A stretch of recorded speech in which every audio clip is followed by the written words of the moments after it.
Volvimos, ya estamos aquí otra vez en EUTV y por supuesto si ustedes se quieren comunicar con nosotros, nos quieren enviar alguna sugerencia, alguna pregunta a nuestro invitado al momento, pues sencillamente lo pueden hacer enviando la siguiente etiqueta, numeral EU en vivo,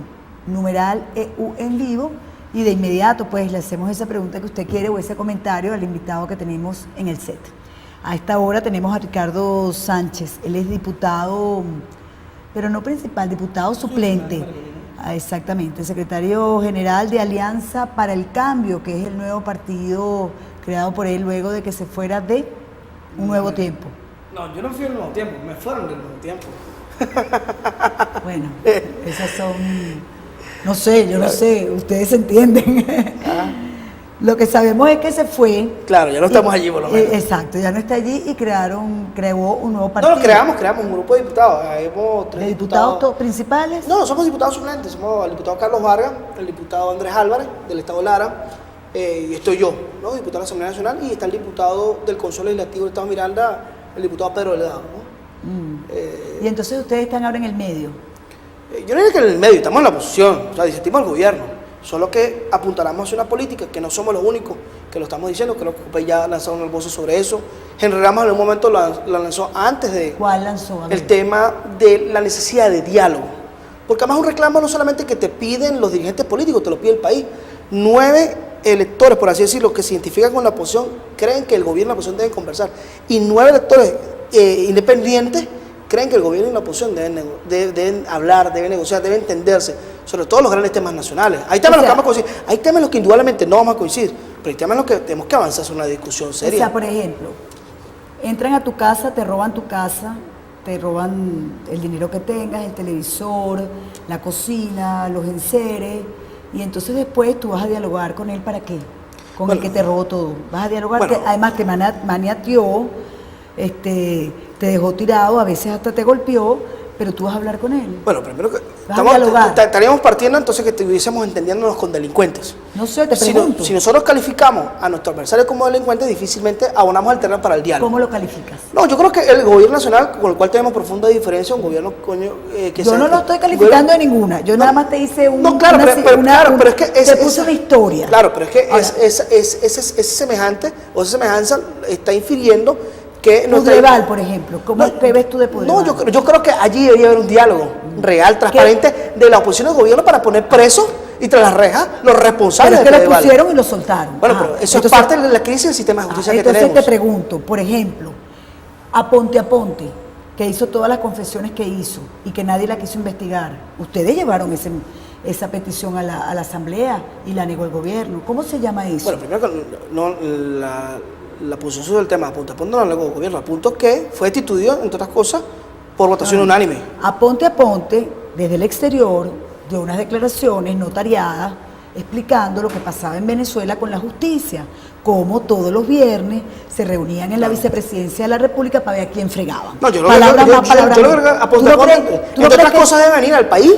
No, porque es fácil hacerlo desde el autoexilio, en el que se fue después de que fue protagonista, autor intelectual y autor material del enjuiciamiento y la criminalización de personas que disentían del gobierno nacional. Entonces no podemos ver ahorita Aponte como una víctima de la persecución del oficialismo. Yo no creo, yo creo que es un sinvergüenza que tiene que haber puesto. Pero mi pregunta es, los nombres que él da, ¿por qué no se investigaron? Bueno, pues otras cosas, yo creo que tienen que venir al país a dar su declaración, porque además yo creo que la institución de la denuncia, Nito, en nuestro país, lamentablemente, ha perdido su vigencia y su valoración. Okay. En la medida... Capriles denunció cuando recibió la gobernación a Diosdado Cabello.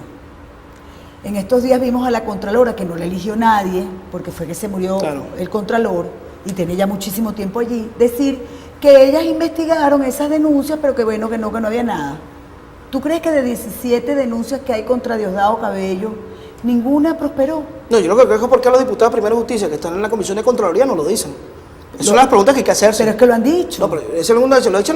Y lo ha dicho el país entero. El problema es que yo creo que ¿será que la Contralora, como ella no quiere que le nombren un Contralor, ella no va a acusar a Diosdado que la Asamblea es la que lo elige? No, te pregunto, en todo caso tiene que responder a la Contralora. Tiene que invitarla al programa para acá y invitarla a ella y que ella responda a sus preguntas. Fíjate. Está invitada. Yo creo varias cosas. Yo creo que la institución de la denuncia, creo que la hemos legitimado a veces desde su uso poco responsable en términos de la consignación de pruebas frente a unos hechos concretos que tienen que ver con el tema de corrupción.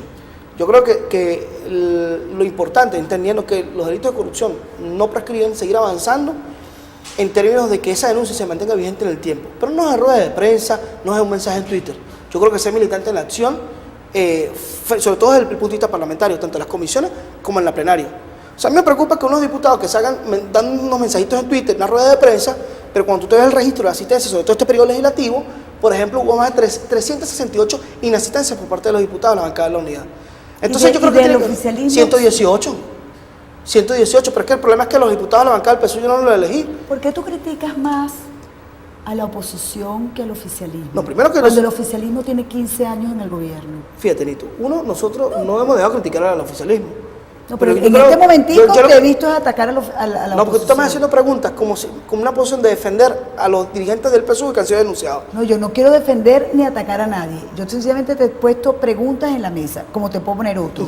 Maclet fue apresado en Bogotá, hizo unas denuncias importantísimas, hubo negociaciones, gobierno y gobierno para traérselo. No. ¿Qué sabemos de Maclet? Bueno, Maclet dijo que habría que preguntar a Miguel Ángel Rodríguez, que es el que impulsó esa denuncia. Maclet dijo que financiaba a militares, a diputados del PSUV, a ministros, a gobernadores. Vimos cartas de felicitación del presidente a Maclet, del finado Chávez. Vimos cheques que le entregó a gobernadores del PSUV. ¿Qué pasó? Es verdad, a lo mejor los diputados de la oposición tienen que hacerlo, pero ahora vengo al tema que nos ocupa. La verdad es que ahora el señor Maduro está pidiendo un debate, para hablar de la corrupción cuando este gobierno tiene 3 periodos presidenciales en el gobierno. Bueno, fíjate, decidimos cómo ver el vaso, medio lleno, medio vacío. Yo creo que es un avance significativo que Maduro está hablando de algo que Hugo Chávez nunca habló, que fue el tema del problema de la corrupción. Yo creo que es un balance. Chávez habló 1000 veces de eso y no perseguía a nadie. Fíjate, yo creo que es un paso positivo. Perseguía a la Ahora, sobre el tema del debate público, sobre el tema de la corrupción, es una propuesta del presidente Maduro. Yo tengo unos diputados de la MUD diciendo que quieren debatir con el presidente Maduro. Yo creo que las instancias y los espacios para el debate están. Está la Comisión de la Contraloría, está la plenaria de la Asamblea Nacional. Y como nosotros hemos dicho sobre el tema de la corrupción, primero hay que tener solvencia moral para hablar del tema de la corrupción. Número 1.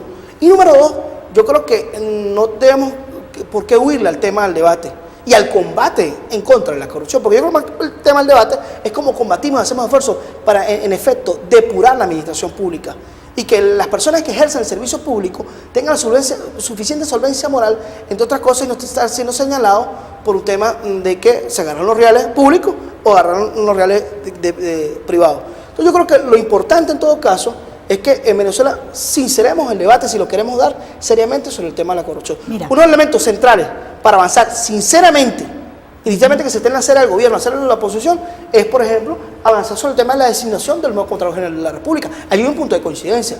Tenemos la suficiente voluntad por parte de la oposición y hay la suficiente voluntad por parte del gobierno de designar un nuevo Contralor. Yo creo que son los puntos con los que deberíamos arrancar el debate.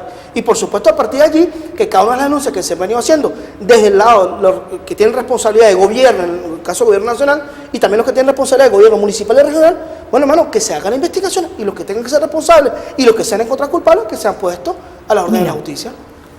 Tú acabas de decir que, bueno, que se hablan de los dineros públicos, pero que también son culpables los que sustraen o roban dineros privados.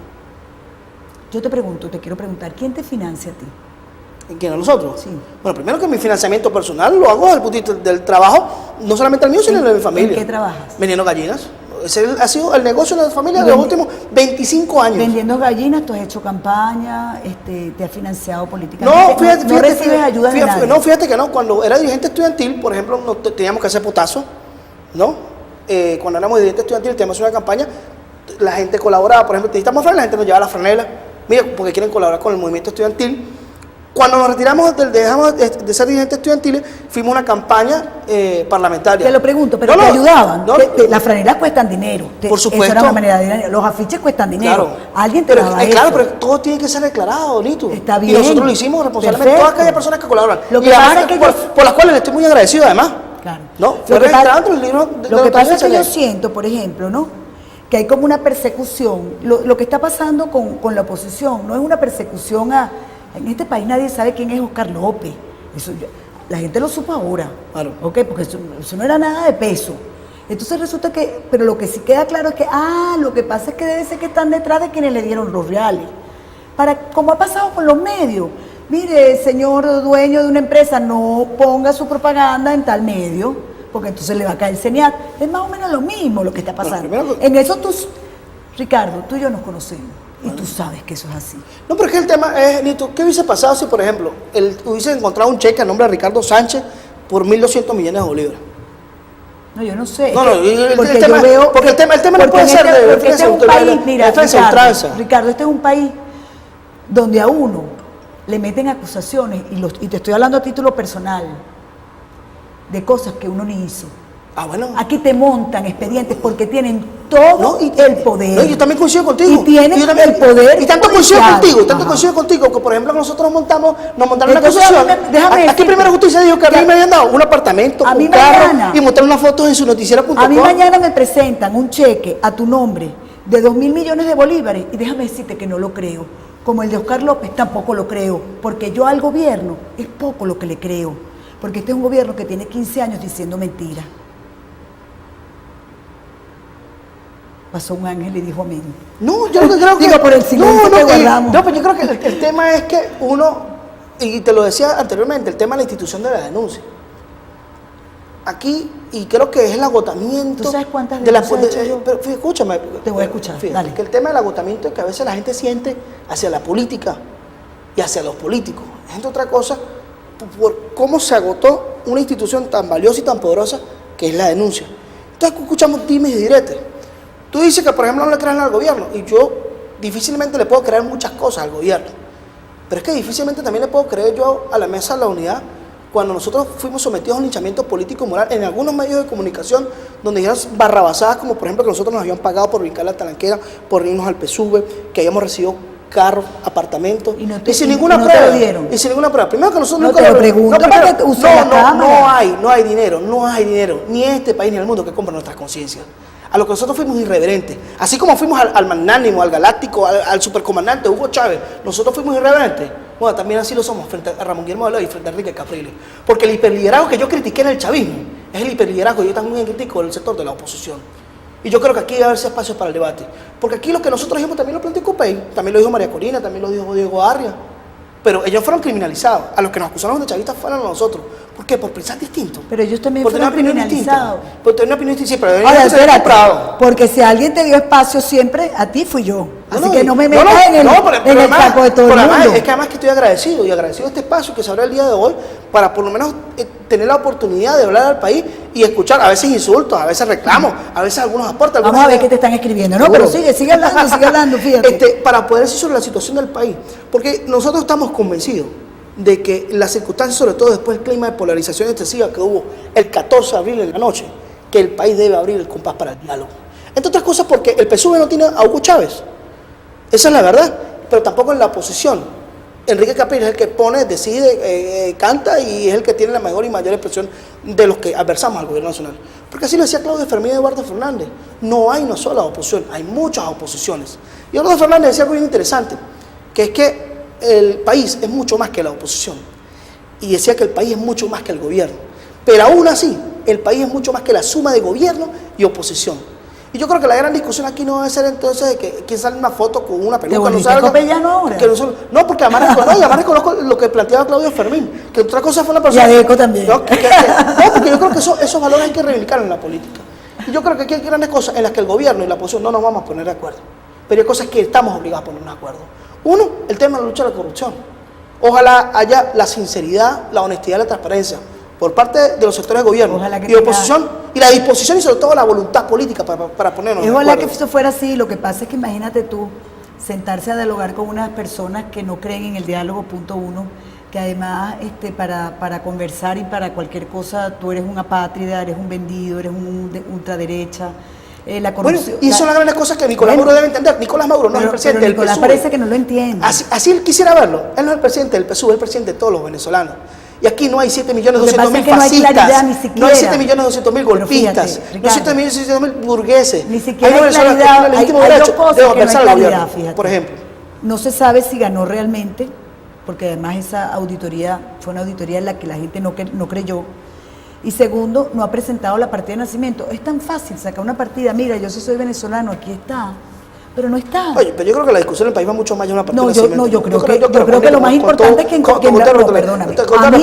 Yo soy venezolana. Ahí está Willy Coche presentó una partida de nacimiento chimba. Yo sí entonces, fíjate, yo quiero la ese tipo de venezolana. personas a los que le damos validez en algunos medios de comunicación y sobre su vocería. No, pero ven acá, este Willy Coche sacó una partida de nacimiento chimba que todo sale del gobierno colombiano a desmentirlo. Entonces, cuando tú mantienes esa tesis, yo estoy viendo al fiscal general, óyame, ayer el fiscal general de Colombia declaró que va a investigar la familia de Nicolás Maduro y saber por qué se han cerrado los registros para conseguir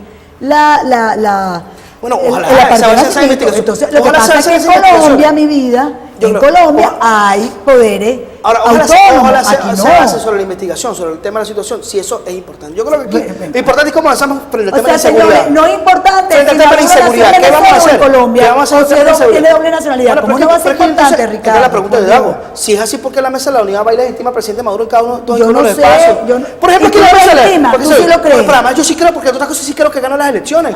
Aquí el gobierno, nosotros le ganamos al gobierno por 30.000 votos. Y Chávez fue obligado a reconocer los resultados. Está absolutamente convencido que es venezolano, que no tiene doble nacionalidad. No tengo la menor duda de que pueda hacerlo. Está convencido porque su mamá está comprobado que es colombiana. Bueno, mi abuela es colombiana y eso no me hace colombiano también. Está bien, pero... Y mi abuela y mi abuelo. ¿Y tu mamá? ¿Ah? ¿Y tu mamá? Es venezolana, de ¿Y San tu papá? Cristóbal, de Amazonas. Pero es que la nacionalidad no es por tus abuelos, es por tu mamá. Bueno, está bien, pero no pero la realidad, son cosas que hay que saber. Claro, mira, aquí te pregunta Andrés Doreste, ¿te has copiado en algún examen? No sé por qué te preguntó eso. ¿Que sí me copié en algún examen? Sí. Sí, creo que sí, cuando estaba como en quinto año de bachillerato. Qué horror. ¿Y por qué no, terrible, pero además tengo la... Pero no digas eso. No, pero además, porque además yo dile a los niñitos que eso no se hace. Y además eso no está bien. No está bien. Y eso no está bien. Y creo que uno comete errores en la vida. Tal vez uno de los errores que pudo haber cometido en quinto año fue haberme copiado un examen. Ahora, creo que en la posibilidad de enmendar el error, uno crece como mejor ciudadano. No estoy diciendo que esté bien, pero no tengo ningún problema en decir la verdad. Eres sincero. Claro. Dijiste tu verdad y estás diciendo además que no lo volverías a hacer. No, porque además no está bien. Que no está bien, ok. Pregúntale, eso ya lo dijiste, que cuánto le dieron para que brincara la talanquera y que de dónde saca el dinero para los carros que tienes. Bueno, primero no tengo carro, ¿no? Además que está ahorita en el taller, está la orden. O sea, tienes carro, pero está en el taller. Sí, no, primero no tengo un carro, o sea, operativo. Como le dicen, tengo muchos carros, ¿no? Tengo un carro del año 2007, lo tengo en el taller. Si hay algún mecánico por ahí que nos está escuchando que nos quiera ayudar para que nos den unos precios más solidarios para arreglar el carro. Ok, aquí te pregunta Vilma García, y era lo que yo te quería preguntar, en realidad, ¿no? Que cuál va a ser tu posición ante la solicitud de la ley habilitante a Maduro. Mira, Nito, primero, nosotros hemos sido coherentes con nuestra posición. Primero, nosotros cuando nos distanciamos en la mesa de la unidad hablamos de ser coherentes en las posiciones políticas y dijimos que la democracia se mejora con más democracia, no con menos democracia. Y además le dijimos al país que nos manteníamos independientes del gobierno y de la oposición. Y eso nos ha dado la solvencia moral y además política y la libertad de que algunas cosas que consideramos que sean positivas y vayan a beneficio del país, respaldarlas. Nosotros nos vimos como buenos ojos, por ejemplo, que el presidente Maduro se haya sentado con Lorenzo Mendoza. Tristemente ese episodio llegó 14 años después, y hubiésemos querido que llegara mucho antes, porque tal vez esa confrontación entre el sector privado y el gobierno hubiesen evitado situaciones como el desabastecimiento que hubo, por ejemplo, con el tema de harina pan. Pero bueno, hay. No, pero además creo que es un avance positivo. Creo que Lorenzo Mendoza haya representado a Venezuela y la empresa Polar en la ronda de negociaciones del Mercosur es positivo, no para Polar o para el gobierno, para el país. Porque la verdad es que este gobierno, otro gobierno, los venezolanos van a ver una situación de competencia frente al punto de vista empresarial y comercial con los países miembros del Mercosur y con su empresariado.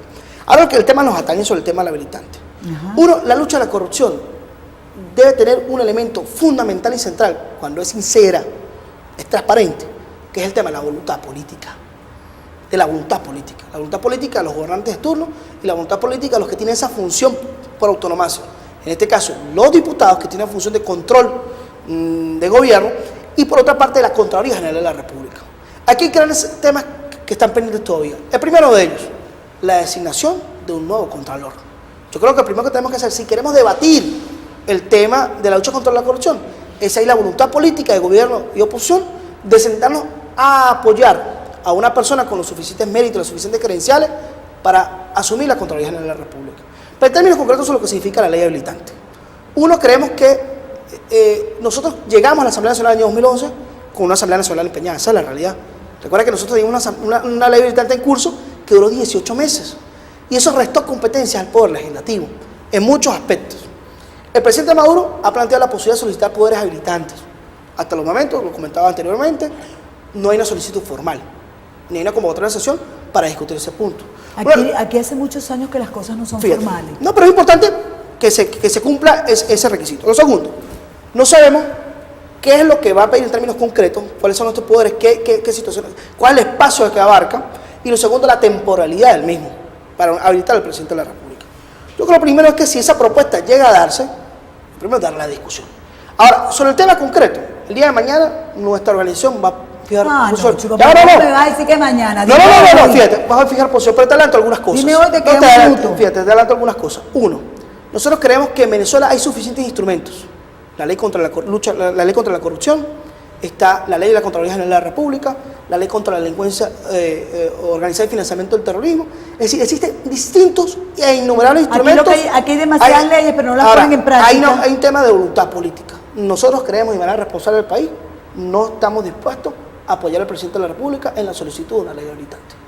Y una posición que asumimos públicamente el día de mañana como organización, porque no solamente soy un diputado, formamos parte de 3 diputados de la Asamblea Nacional, y en la vocería del diputado Carlos Vargas hablaremos los detalles sobre lo que creemos que debe ser la discusión sobre una lucha seria frente al tema de la corrupción. Nos tenemos que ir. ¿Qué sabes tú de que hay un diputado que supuestamente de la oposición le falta un voto? En efecto, en términos reglamentarios le falta un voto. Le falta un voto, parece que hay uno que va a brincar.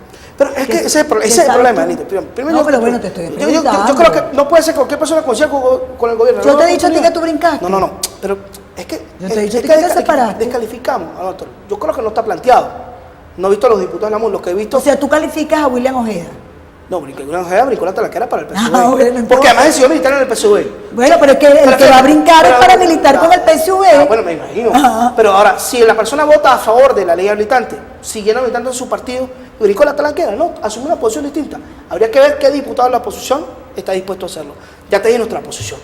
Nosotros creemos por pero no, o sea, mi pregunta fue, ¿no has oído, no sabes quién podría ser? Bueno, fíjate lo que pasó, por ejemplo, con Gabino Paz. Gabino Paz es candidato a la alcaldía de Ayacucho y aceptó nuestro apoyo. Y Primera Justicia sacó en su página diciendo que Gabino Paz habría brincado la talanquera. Gabino Paz no es un copellano de Táchira. Sí, copella de Táchira. Ajá.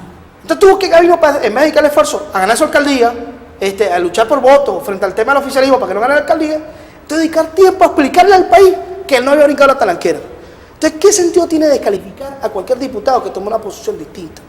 No puede ser que Ismael García. Bueno, yo creo que lo importante es que convenzan a las comunidades que le dieron el voto. Ismael García, que estuvo en el comando Maizanta, sea lo que diga, que todo el que no está en la MUN está con el gobierno y con el chavismo. Oye, hay que ser serio, ¿vale? Oye, hay que ser serio. Yo creo que el país hay que enseriarlo mucho. No, muchísimo. Muchísimo, en todos los aspectos. Así y es. en todos los sectores. Totalmente. Gracias, Ricardo. No, gracias a ti por haber estado aquí con nosotros. De verdad que sí, tan lindo. Gracias. Pausa. Vamos a tomarnos un cafecito, vamos a respirar un poquito y venimos con la próxima entrevista. Quédense ahí.